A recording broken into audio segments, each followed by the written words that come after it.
This video was intended to be much longer, almost 10 hours long in fact. Due to unforeseen complications though, I'm instead going to upload it in a series of smaller parts. If you haven't seen part 1, I highly recommend you start there before continuing. Link in the description.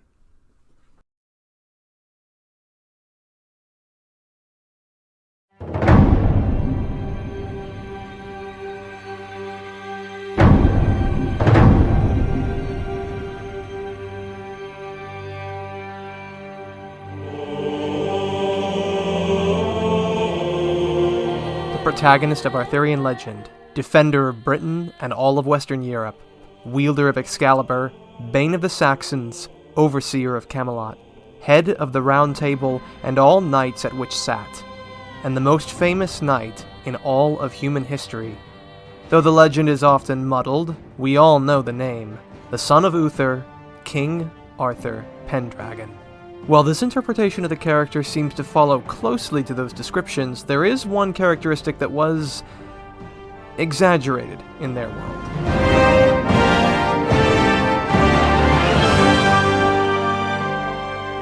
Though the legends of the character remain the same as in our world, King Arturia Pendragon was actually a woman, but history remembered her as a man in order to more immortalize her, I guess. Yeah, it's every bit as weird as it sounds. Saber is summoned by the protagonist of our story, Kiritsugu, a mercenary hired by the Einsburn family to win the Grail for them. Upon her summoning, Saber is immediately inquisitive of her master and whether he was worthy to command her. Later, she reflects on her initial impression of Kiritsugu, but still holds a negative opinion of him. She feels patronized, looked down upon by someone who views her only as a little girl who had the title of king thrust upon her, describing it as a tragedy rather than a miracle. She admits to accepting that duty, but feels further insulted by how her master views that resignation as the saddest part of her upbringing.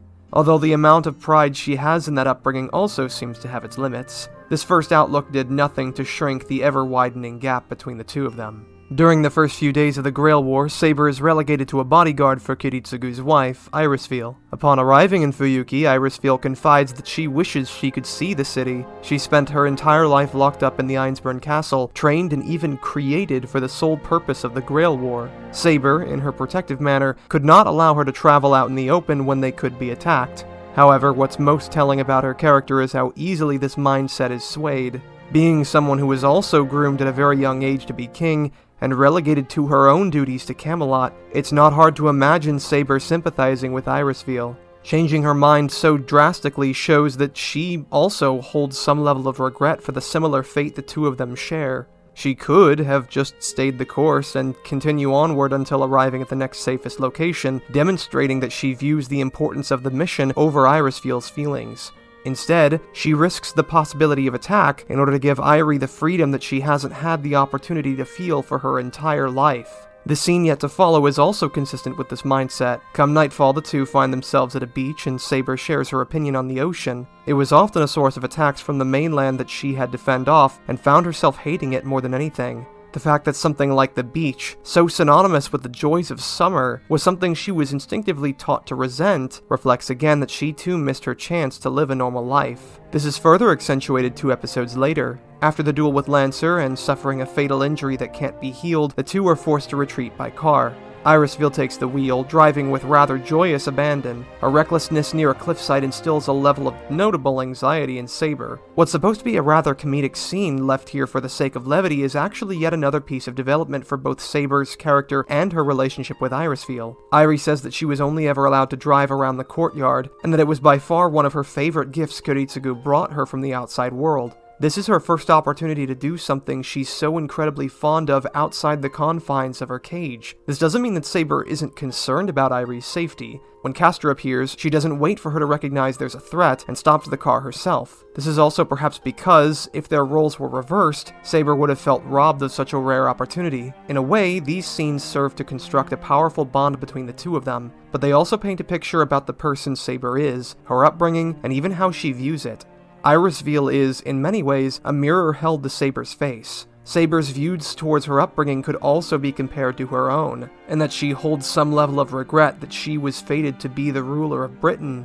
But what's also noticeable about this relationship is that not only has Saber had less time to get to know her own master compared to his wife, but is also shown to be the only servant who hasn't yet spoken to her master on screen. About a day later, the two of them regroup at their castle, after hearing about the bounty placed on Castor. Saber is especially concerned with putting an end to his murderous pursuits, but Kiritsugu advises against it. During the encounter the previous night, Castor had mistaken Saber for Jeanne d'Arc, and will undoubtedly come for them above all other teams.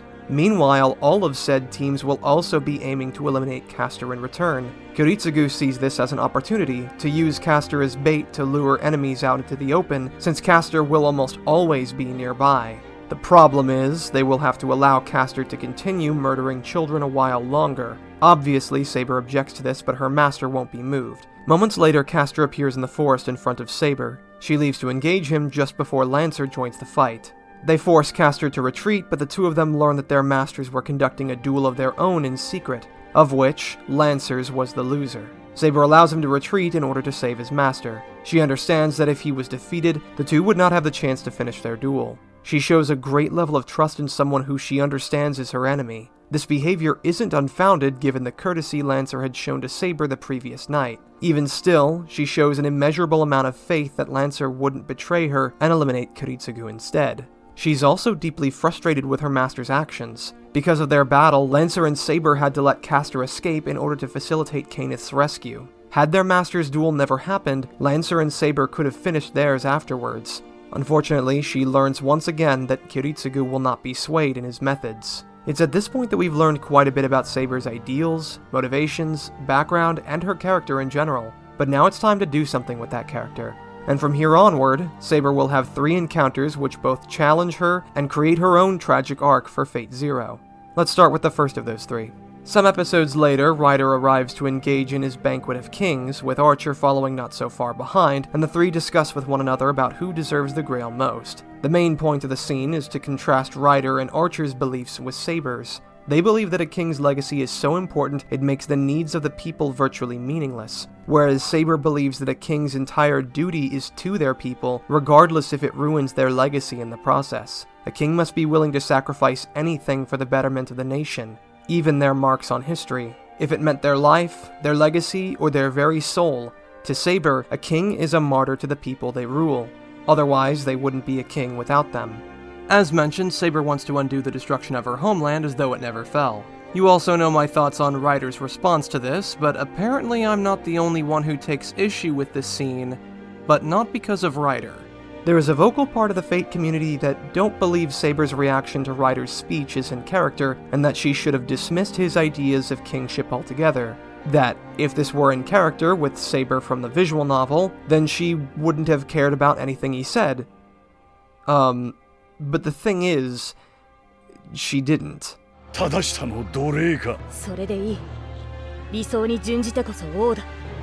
This line is completely dismissive of everything Ryder had just said prior. It is blunt and followed by yet another question of Ryder's beliefs.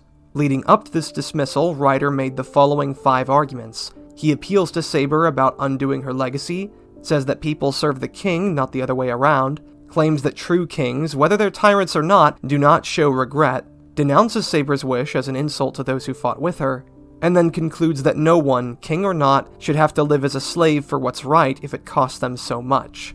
She does not agree with, nor is she ever convinced by any of these arguments, and refutes them in the same careless manner that people believe she should have. Rather, it's Saber's response to Ryder's 6th argument that people take issue with. I want to make it clear that the context of this argument and Saber's reaction thereafter is what I will be examining, because according to how detractors have described, everything up until now has been in character. The reason I want to make that distinction is because many believe that the reaction she's about to make indicates that she surrenders to all of Ryder's ideas instead of just the one that we're going to talk about, which is incorrect. As I'm going to show you, Saber can still be affected by Ryder's words and still remain unmoved by everything else he's already said. So, what is his final argument? As mentioned, Ryder believes in the legacy of a king above all else. This is why he believes that people must serve their king rather than the other way around. It isn't because he's tyrannical, but because he understands that no king rules forever, so they must embody the extremes that garner them the envy and admiration of their people, to inspire them to follow and continue in the king's legacy after they've passed. The fallacy that Ryder sees in Saber's views on kingship are that martyrdom, while admirable, is not something people naturally want to strive for. Hint hint. And while it can be inspirational for a time, few people actually dream of dying as martyrs themselves. Saber is bothered by this, not because she concedes that serving others is wrong, but because now she doubts how her actions inspired others. She had built the image of herself in the minds of her kingdom as a martyr, so the only thing that they saw was something they could admire, but nothing worth aspiring to be. So when it was her time to pass the torch, perhaps none wanted to pick it up. If she had ruled even slightly differently than she had, perhaps her kingdom might have survived on in some form. But now she's given context of how not only did she fail to protect her kingdom from falling, but may have also failed to preserve it after it fell. This is what impacts her. Now, having examined this scene, does it make sense for her to react this way? With the context we're given? Absolutely.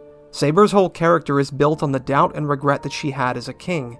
It's not impossible to consider that her martyr-like behavior might have discouraged anyone from carrying on her dreams. This doesn't even need to be true for her reaction to make sense. She just needs to believe it could be. And with how much she already feels responsible for her kingdom's destruction, she would absolutely blame herself further if she discovered another way in which she failed to preserve it.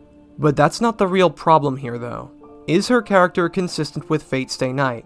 You already know I can't say anything on the visual novel, but in good faith, maybe it might not be. Maybe the focus on Saber's doubt is exclusive to Zero. Maybe Saber doesn't regret what happened, besides that it did. Maybe she's more confident, feels she did everything in her power, and accepts it was inevitable, even if she still wants to change it. Her reaction works because of how much doubt she had, and if that doubt is missing in Stay Night, well, there's a lot more that Zero contradicts in that regard than what's here, but you get my point. But for the most part, none of the anime adaptations that I have seen seem to conflict with this version of Saber. Bladeworks even has a scene where she admits that she shouldn't have been king, so at the very least, the adaptations are consistent with one another, which I believe is what's most important. But when or if I happen to read the visual novel, I will eat my own words if Saber is nothing like how she appears in any of UFOTable's anime. Now, having said all that, I do have some criticisms for Saber in this scene, mainly that the crux of the emotional conflict here is predicated on her being a martyr. And we're not really provided any context in what way she was a martyr, which is important because if we don't understand how she went to excessive lengths to serve others, we can't understand why she believed she pushed others away from her ideas. You need to show this because, for one, if a leader that puts the people first is all it takes to be a martyr, every half-decent leader would be considered a martyr. If Saber wasn't any different from most other leaders, then it makes it that much harder to believe she'd react this way to Ryder when it's more believable that others would have adopted her ideals. But also because King Arthur really isn't the first historical or even mythological character that comes to mind when I think of a martyr. And maybe that's just my ignorance to the exact nature of his legend, but if Arthur in some way was a martyr, I don't think it should be the viewer's responsibility to research the mythology your character is based on in order to understand them. Now, this could be detailed in the Fate route, but to my recollection, Saber's past isn't even shown this extensively in the Dean animation, so I'm going to criticize the anime regardless, so long as there isn't an anime that provides the necessary context. It's ironic because I find myself agreeing with detractors, saying that the scene shouldn't have happened. Not because of Saber, but because of Ryder. I like the scene in concept, I like how it developed both characters, but it should have been instigated some other way than through Saber expressing her wish for the Grail. Just some other point of interest to draw attention to how Saber may have martyred herself too much as a leader, rather than just pointing out that she had her people's well-being in mind and calling that a bad thing. In any case, neither Ryder nor Saber are inherently right or wrong. There are elements of both of their viewpoints that are questionable and commendable alike. Saber values the safety of her kingdom above her own legacy, and Ryder values his legacy in the annals of history over his kingdom. There is good and bad to both perspectives, and the only reason it appears more one-sided is because Saber's arc is about doubt, and Ryder is a stand-in for that doubt. If you don't believe that the anime gives her any credit, her final moment on screen is irrefutable confirmation that everything Ryder claimed about her rule was wrong. Even Gilgamesh, despite siding with Ryder on certain points, takes notice of Saber's devotion to her morals as a martyr, but we've already seen subtle examples of Saber's doubt. Her speechlessness at the end is only further indicative of that doubt. This is also reaffirmed by the end of the episode when she recalls how Lancelot left the Round Table and how he claimed that she didn't understand how everyone else felt. She probably considered, perhaps for the first time, that all who sat along with her believed the same as he did. An important element of Saber's character is her self-doubt. It has nothing to do with her being wrong, merely a reflection that her faith and her beliefs are waning more and more, and replaced entirely with regret. Of course, it already was, but now it's become more obvious. In summary, Saber's character works, and that's what's important. I could talk about the larger problems with Ryder's character in detail, but it's too long to talk on a video that's already this long. Maybe I'll make a video on it in the future.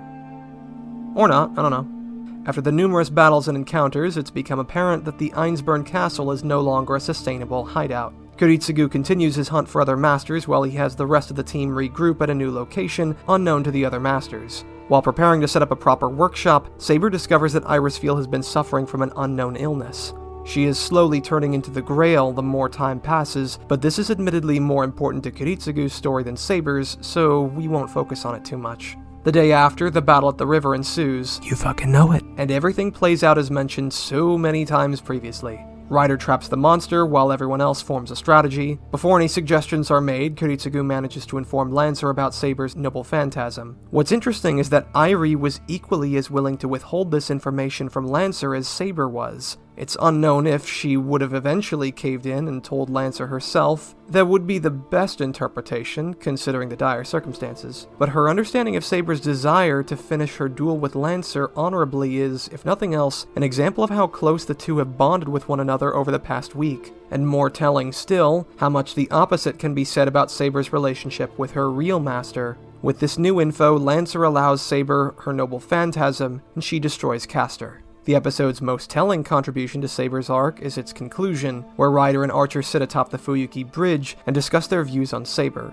In spite of the glory of Excalibur's light, the convictions and dreams of all warriors it stands as a symbol for, Ryder sees it only as a tragic tale of a young girl who was taken too early in life by ideals, who was stolen away from a life wherein she could be allowed to appreciate simple but fleeting pleasures in life, to one that would entrap her to the bloody duties of a martyr, until the day she died. Ryder's input is integral to Saber's arc because it allows us insight not only into the tragic elements of Saber's past, delivered from someone who views it as tragic, but also because Ryder is, in many ways, a stand-in for those Saber viewed at the Round Table, who she believes may have also agreed with Lancelot's thoughts on how Saber ruled. He is the embodiment of the doubt that she has about her ideals as a king and a hero. It's a very natural way to show us the complex feelings of uncertainty she has through a voice that she opposes and yet simultaneously can't find herself to disagree with entirely. And Ryder isn't the only stand-in in this regard. Kiritsugu is also one such character that pities her upbringing in much the same way that Ryder did. But we've yet to see his own thoughts on Saber in greater detail. That is, until now. With all parties involved exhausted from their fights with Castor, Saber and Lancer agree that there will be no better time to finish their duel uninterrupted. Neither Saber nor Irisfiel know anything about the plans Kiritsugu had made behind the scenes. Why would they, after all? Irisfiel would absolutely object to such a plan after forming such a strong relationship with Saber. But Kiritsugu had to ensure that everything went according to plan for this fight. 騎士なんぞに世界は救えない。こいつらはな、戦いの手段に聖者があると説き、そんな歴代の英雄どもが見せる幻想で、一体どれだけの若者たちが武勇だの名誉だのに誘惑されて血を流して死んでいったと思う。幻想ではない。さもなくば戦火のたびにこの世には地獄が具現する羽目になる。この英霊様はよりにもよって戦場が地獄よりマシなものだと思ってる。冗談じゃない。あれは正真正銘の地獄だ。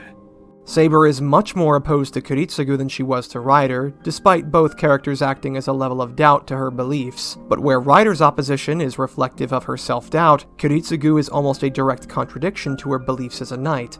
セイバーはランサーが僕を殺さないと信じて疑わなかったのだろうが、もしランサーが裏切っていればどうなっていた。その時点で僕らの聖杯戦争は終わっていた。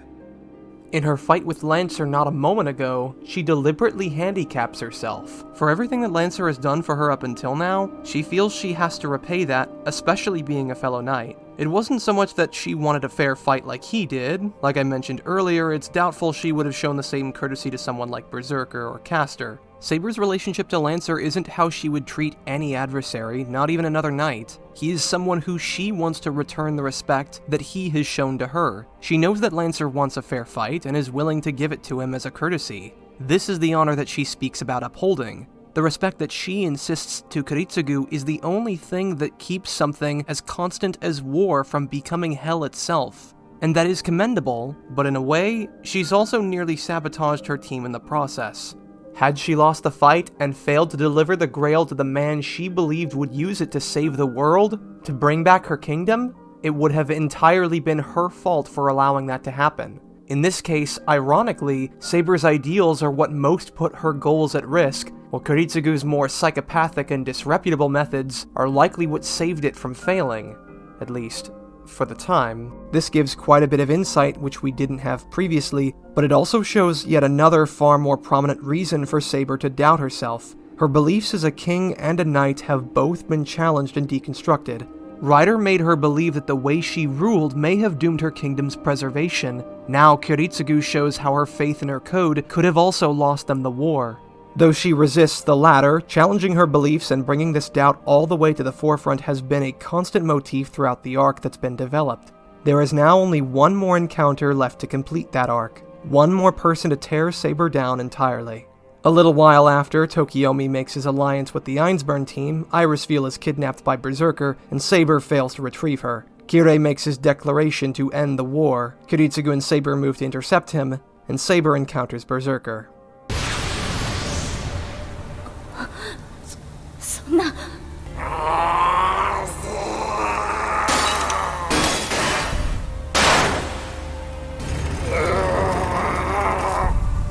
さあ、ランスロット。 After realizing she had been fighting Lancelot all along, she begins to wonder if perhaps the way that she ruled had led him to this madness.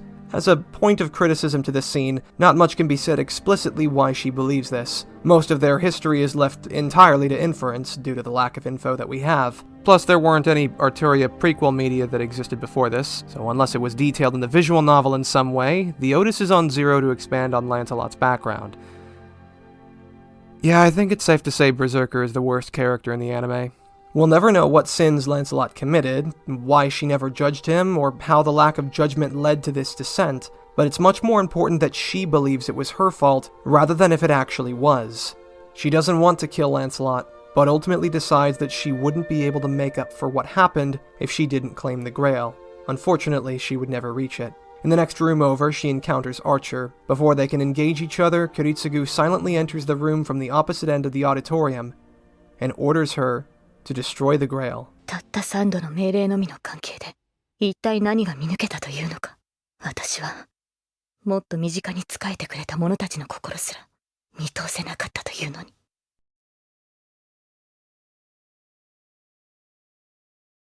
Saber wakes up in the familiar battlefield where her country had fallen in life. Lancelot can be heard admitting that he had the utmost respect for Arturia, and that all who sat at the round table believed her to be the greatest of all of them, in spite of what she believed. Yet even still, these words do not reach her. She weeps on the bodies of the fallen while insisting that it was not her who should have been king. This is where her story ends. Fate Zero is, at the end of the day, a tragedy. The majority of its characters experience arcs that are painful and tragic in some way or another, with exception only to the antagonists, Kirei, Archer, Caster, and Ryunosuke. However, Saber's tragedy is unique, that the tragedy comes from her own introspection rather than an outside force. True, her beliefs are aggressively challenged and she is forced to rethink much of what she understood about them in much the same way that Ryder does. But unlike Ryder, her tragedy isn't that she was wrong to believe what she did, but rather the opposite. The moment Arturia had pulled the sword from the stone, she would forever be shackled to the fate that destiny had preordained for her, enraptured in the role of a king and a martyr for her kingdom, despite how much she lost and how little she gained. Even after everything she did, it all fell apart in the end. She had resigned herself to the fate that was given to her simply because it was the right thing to do, but at no point could she ever admit it was something that she wanted. それは是非もないことでした。岩の剣を Saber in Unlimited Blade Works is hardly a contender in this case, and unfortunately, much like Shinji, this is most likely because this is just not her route.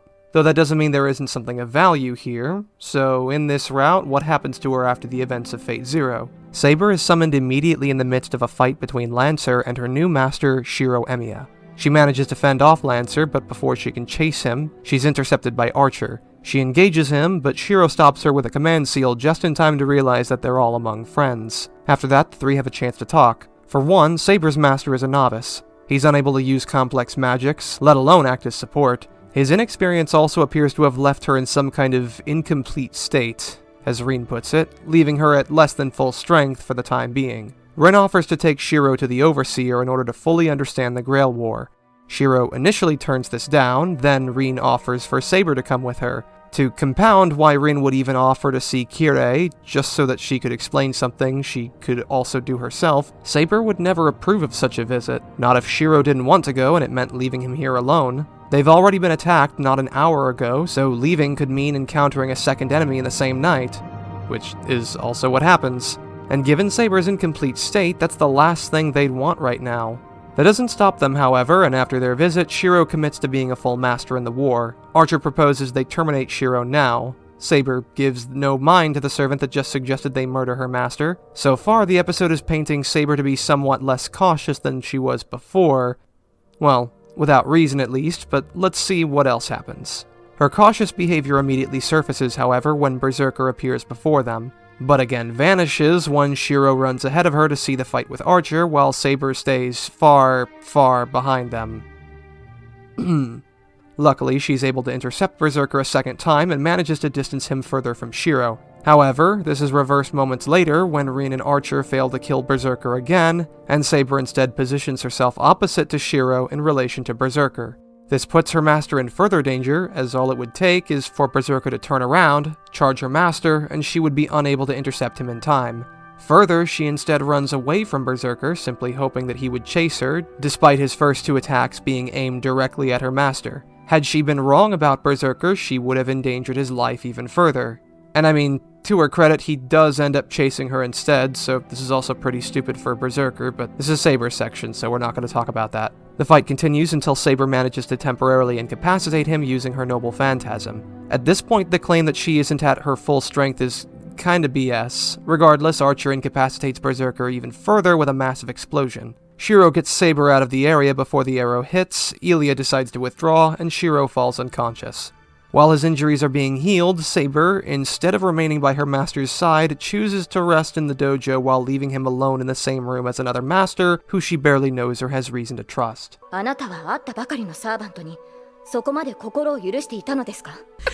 The caucasity of this bitch. When he wakes up, she reminds him to value his life so that she can win the Grail and achieve both of their wishes. Later, Saber accompanies him to school for the day, not taking no for an answer. She fears that if she doesn't, he might be attacked a second time. Once they arrive, Saber detects some mana residue within the school's perimeter. It's likely the bounded field that she's sensing, but says that it's not a threat, which means Saber is either lying for no reason or she's making a completely baseless claim. After arriving at the dojo to drop off Miss Fujine's food, Shiro talks with his friends while Saber leaves to go somewhere else unrelated, leaving her master all by himself. A few scenes later, she says that she still wants to inspect the rest of the school grounds to ensure that it's safe, meaning that she left Shiro on his own before she can confirm if it was safe to do so, and never found any evidence of the bounded field for the rest of the day. Somehow. The two walk home with Fujine and Sakura, and Shiro tells them that Saber will be staying with them at the house from now on. Next morning, Saber again demands that her master be escorted to school, but he refuses. Saber caves and decides to let him go, under the condition that he will use a command seal to summon her if he's attacked. He didn't. That night, Saber is surprisingly calm knowing that she wasn't summoned to protect her master and is more displeased that he didn't return before sunset, even though no such promise was made. It probably doesn't help much either when she sees firsthand how novice he is at magecraft the following night. Instead of refusing to leave his side ever again, she decides it'd be better to train Shiro in swordsmanship. Okay. They get some training in the next 2 nights, then Shiro is kidnapped in his sleep and Saber traces him back to Ryudo Temple, where she's greeted by Assassin. Not much happens, the two fight while Archer continues further into the temple until Shiro escapes on his own. Archer tries to stop them from leaving, but Assassin gives them time to escape. After Shiro is thoroughly bandaged, he tells her the whole story. Saber, however, doesn't seem concerned about Archer's betrayal and instead tries to reassure him that, despite his actions, Archer must not be nefarious, because his swordsmanship was pretty cool. Moving on, the following day, Shinji activates the bounded field while Shiro and Rin are at school and Saber is summoned to rescue them. By the time they reach Shinji, Ryder is already defeated and the bounded field disappears. The three conclude that another master must still be at school.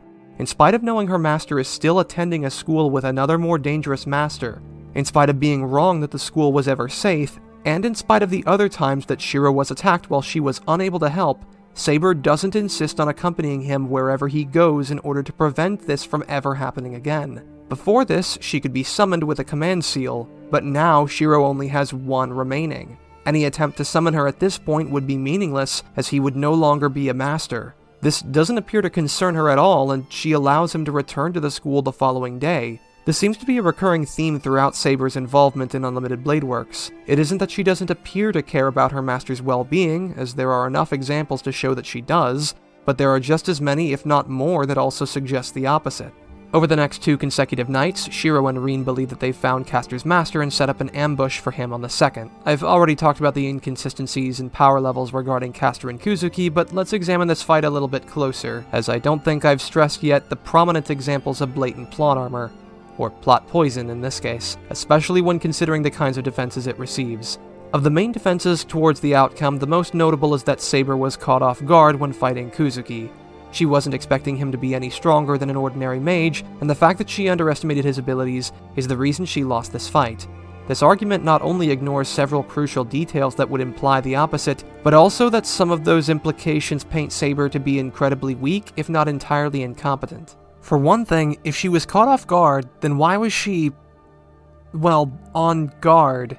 She was more than able to react when he caught her sword, and even dodged away from it, having plenty of time to readjust her approach. Further, there's nothing abnormal about his fighting style, that we can see anyways, that Saber shouldn't be prepared for. The most notable thing he does is just aim for her unarmored areas, but she would know to protect those anyway. So long as she is able to tank hits from enemies much stronger, and reacts much quicker to enemies much faster, I don't see how a slight inconvenience like this would make much of a difference. If what's meant is that, because she wasn't expecting someone stronger than an ordinary mage, and thus, because she didn't think they were needed, she instinctively dulled her speed, durability, and strength, even though they still could have been useful against other adversaries at that moment, I mean, I don't see how that also isn't incompetent. She didn't think that Castor had any ability that might take advantage of this weakened state, even though this is the first time she's even met Castor in person and doesn't know how she fights. She doesn't think another servant might also be nearby to do the same thing, like Assassin, which she should assume since they don't know yet that Assassin cannot leave Ryudo Temple. She doesn't think that anything remotely out of the ordinary could possibly go wrong as a result of nerfing herself for no reason. That is extremely incompetent. Even if it wasn't, if she truly is the better fighter, why didn't she adjust her approach as soon as he caught her sword? And especially if he isn't magical in any regard outside of Castor's buffs, that should be all the more indication he's not what he seems. So then why does she not change tactics? Why is she unable to keep up with his first attack when she's able to keep up with Lancer? Am I expected to believe that she also nerfed her reaction time as well? Why, and more importantly, how even? Unless Kuzuki is stronger than Saber, it only makes her look incompetent from every conceivable angle. But let's also suppose that Kuzuki is just that good at misleading Saber's initial impressions until he can weaken her stance with a well-placed blow. Is there anything else we can compare this to? Actually, there is. Misdirecting opponents is not something uncommon for Fate, and it's an integral part of Kiritsugu's story in Fate Zero. His entire fight with Kaneth is reliant on his abilities of misdirection. The key difference, or at least one of them, between that fight and this is that Kaneth acts in response to Kiritsugu's attempts to misdirect him. It's just that he responds in a way that Kiritsugu wants him to because he doesn't realize he's being tricked until it's too late. When he realizes that a stray bullet breaches his defense, because all of Kiritsugu's attacks until then have been rudimentary traps and gunfire, he treats it as a fluke rather than some special magic that his opponent possesses. He shrugs it off because, besides Time Alter, Kiritsugu hasn't used any magic for Kenneth to observe, thus why he views it as a fluke and significantly strengthens his defense instead.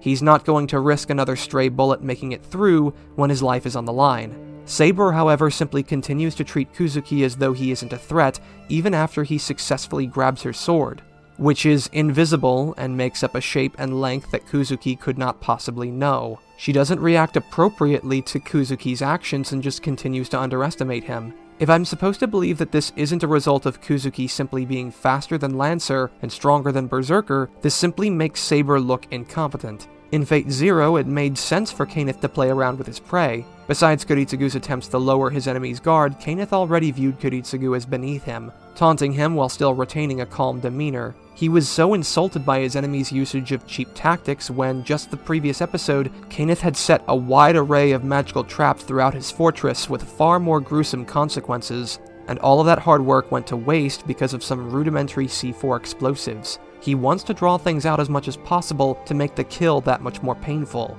to humiliate Kiritsugu, to make it known that he is not on the same level as an assassin who fights for money, because that is his character. He is a smug, self-absorbed prick. What about Saber's character makes sense for her to deliberately lower her reflexes and durability when they offer no advantage? That said, however, we see other examples from the other servants that more than show this plan shouldn't work. In episode 1, when Lancer was tasked with eliminating Shiro, he was anticipating a normal bystander, not even a mage, and one that he had already killed once before. He wasn't expecting Saber to be summoned at that moment, and even then he was still quick enough to block her attack. How about in episode 6 when Castor kidnapped our protagonist? Shiro was completely at her mercy. She was more than aware that he was a novice, and had taken him in the night so that Saber wouldn't even know in time, or even reach him for that matter, since she'd have to fight Assassin. And yet when Archer came to rescue him, she was still capable of dodging despite not expecting any resistance in the first place. In both of these situations, servants were expecting less than what Saber was for Kuzuki, and were caught off guard by someone even stronger than Kuzuki. By the same logic that dictates Saber should have lost because she was caught off guard, both Castor and Lancer should also already be dead. We've already gone over the nature of his strength being a buff from Castor, which again isn't so much a problem if it were consistent. If he's buffed enough to defeat Saber, he should also be able to defeat Shiro.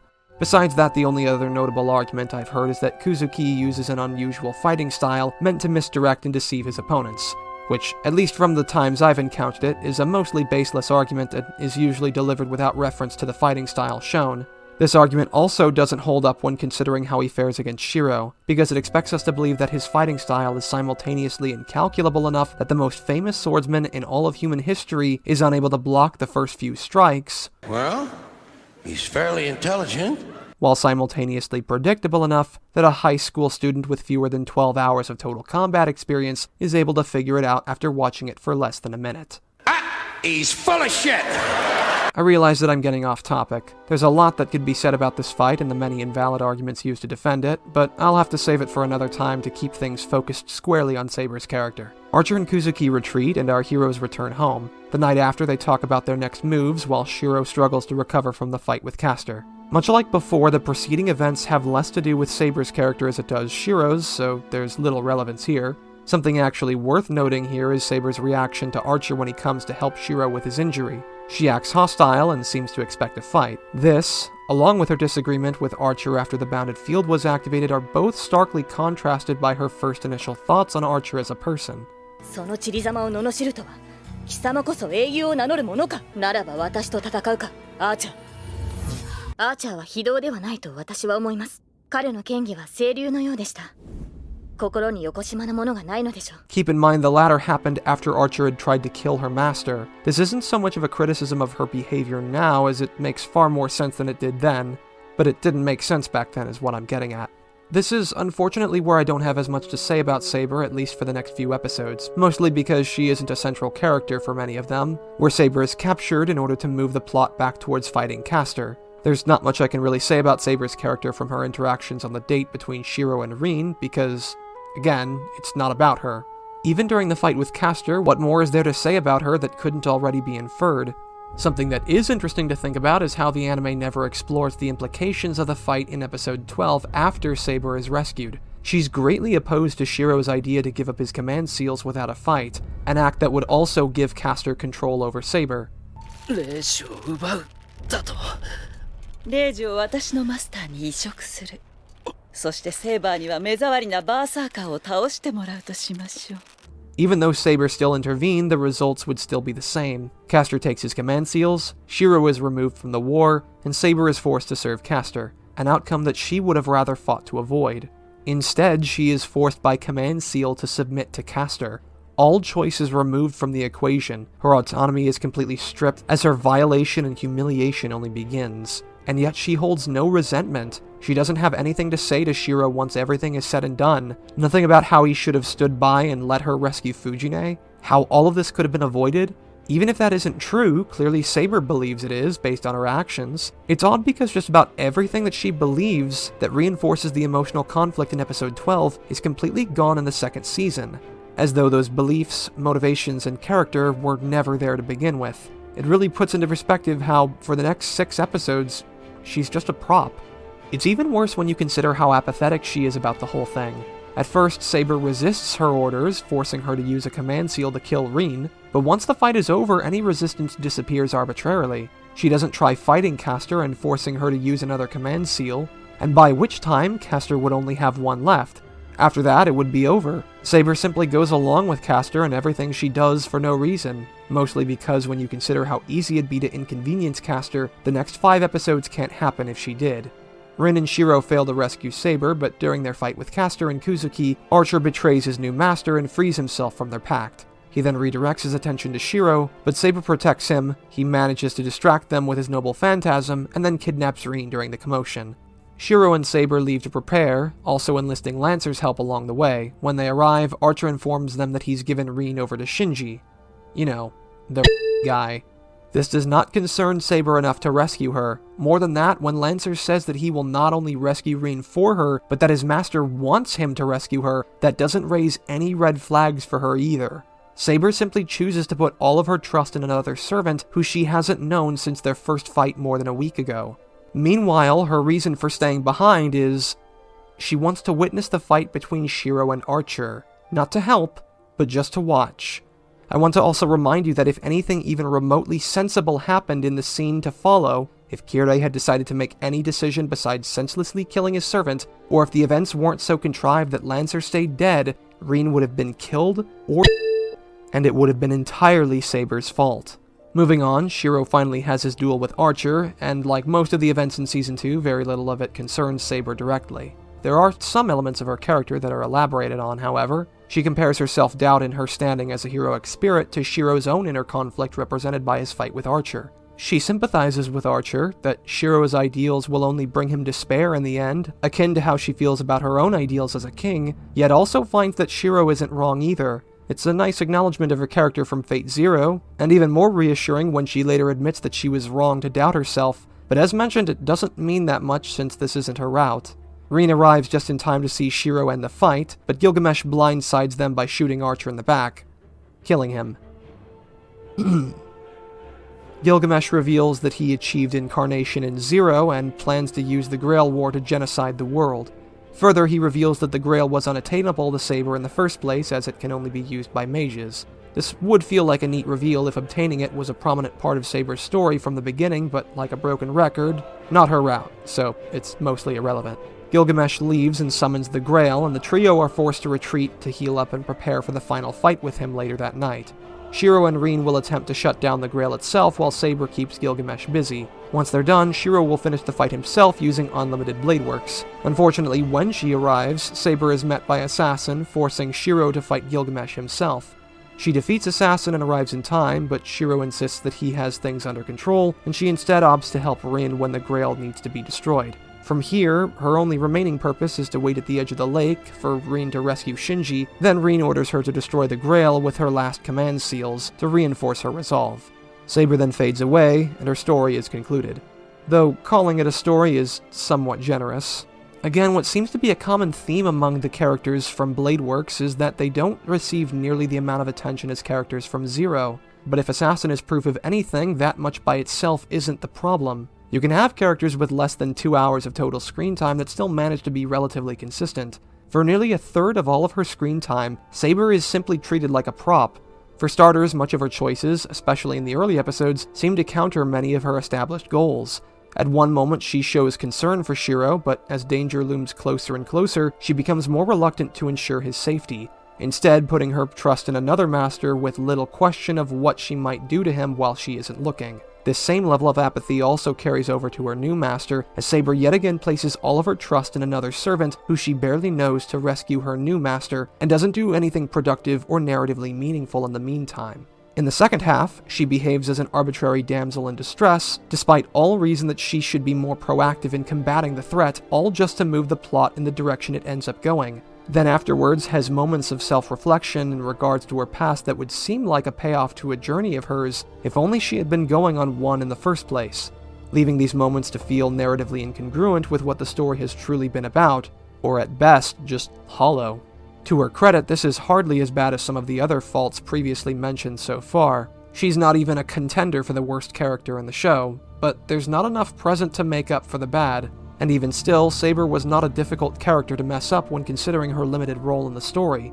And yet, too often, decisions that would have been in character could have instead conflicted with the direction that the plot went, ultimately leaving the choices that she had made somewhat contrived. The issue stems from much more than just simply not being her route. Saber from Zero is certainly a step up from that, but if the length of her section is any indication, it's nothing complex. Calling her story an arc, as fleshed out as it is somewhat of an overstatement. Conceptually, it's engaging. Saber starts off with immense regret that her country was destroyed and wants to prevent its fall. But between being confronted with how her honor could have sabotaged her goals, planting the seeds in her mind how she might have also destroyed her kingdom with her own actions, after already being faced with the realization that how she ruled may have prevented her ideals from being carried to the next generation, and finally witnessing what became of an old friend as a consequence of her rule, she further regrets that she ever became king to begin with. Not exactly a simple story, but it's not executed the best either. The 3 confrontations that shape her regret by the end of the story either leave out important context or feel like they want to skip through to the payoffs as quickly as possible.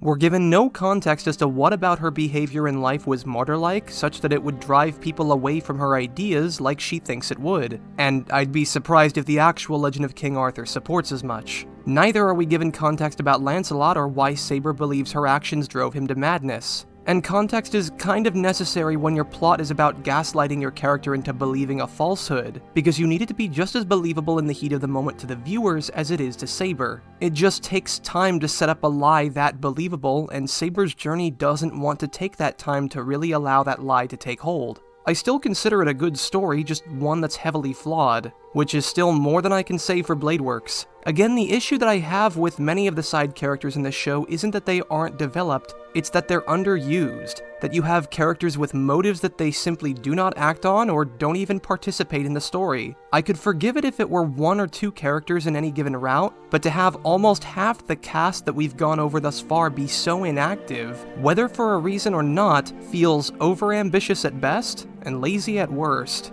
It's not nearly as bad as Reen, for instance, but it's still noteworthy how many times she's indifferent, if not entirely apathetic, to the events going on around her. As things are now, she just doesn't have much character outside of what's required of her by the plot, and I think that simply excusing it because this isn't her route is a bit ignorant of the benefit provided by giving her a more proactive role in the story. Consider her relationship with Kiritsugu in Zero. The moments when her goals conflicted with her masters were moments to better understand the both of them. Why not also have similar interactions with Archer? If not to explore her character, then to explore his. It could actually add more value to these kinds of scenes with the added context of her interactions with Archer up until now. But considering that she's only ever spoken to him on 3 different occasions, the story is missing some prime opportunities to characterize Saber and, more importantly, Archer, and that's maybe the least of what it's missed. But now that we've had a chance to talk about one of the main heroes in both shows, let's look at one of the returning villains as well.